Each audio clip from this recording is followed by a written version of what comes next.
அனைவருக்கும் வணக்கம். நம்ம இன்றைக்கி இந்த வீடியோவில் என்ன பார்க்க போகிறோம்னு சொன்னால், யாரெல்லாம் ஆதார் கார்டை அப்டேட் பண்ணணும். ஸோ இந்த ஆதார் கார்டை அப்டேட் பண்ணுறதுக்கு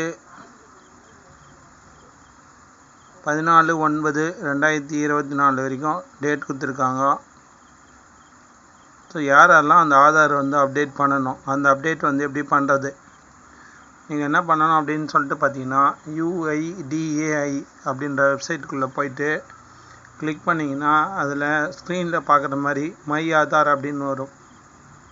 ஸோ மை ஆதார் அப்படின்ற இடத்துல கிளிக் பண்ணிங்க அப்படின்னு சொன்னால்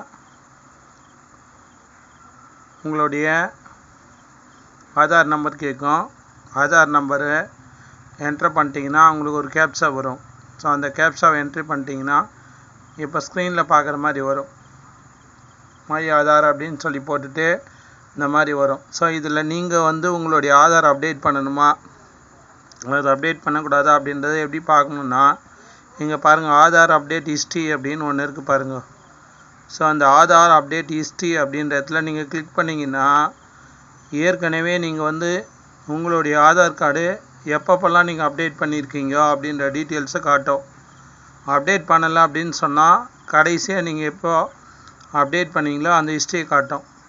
இப்போ குறைஞ்சது பார்த்தீங்கன்னா, நீங்கள் ஆதார் கார்டு எடுத்து 10 வருஷத்துக்கு மேலே ஆகியிருந்தால் கண்டிப்பாக நீங்கள் ஆதார் கார்டை ஒரு முறை அப்டேட் பண்ணிக்கணும். அது பார்த்தீங்கன்னா எதுக்குள்ளே நீங்கள் அப்டேட் பண்ணிக்கணும் அப்படின்னா 14/9/2024 நீங்கள் அப்டேட் பண்ணிக்கணும். ஸோ அப்போ உங்களது எப்படி ஆதார் அப்டேட் பண்ணணுமா பண்ணக்கூடாதா அப்படின்னு சொல்லிட்டு எப்படி கண்டுபிடிக்கிறதுனா, இந்த UIDAI வெப்சைட்டில் போயிட்டு மை ஆதாரில் போயிட்டு ஆதார் அப்டேட் ஹிஸ்ட்ரி நீங்கள் போய் செக் பண்ணி பார்த்தீங்கன்னா உங்களுடைய கார்டு எப்போ நீங்கள் அப்டேட் பண்ணியிருக்கீங்க அப்படின்ற டீட்டெயில்ஸு நீங்கள் பார்த்துக்கலாம். சப்போஸ் அப்டேட் பண்ணி 10 வருஷத்துக்கு மேலே ஆயிடுச்சு அப்படின்னு சொன்னால் இப்போ போய் நீங்கள் ஆதார் சென்டரில் போய் அப்டேட் பண்ணிக்கலாம். தேங்க்யூ ஃபார் வாட்சிங். நன்றி, வணக்கம்.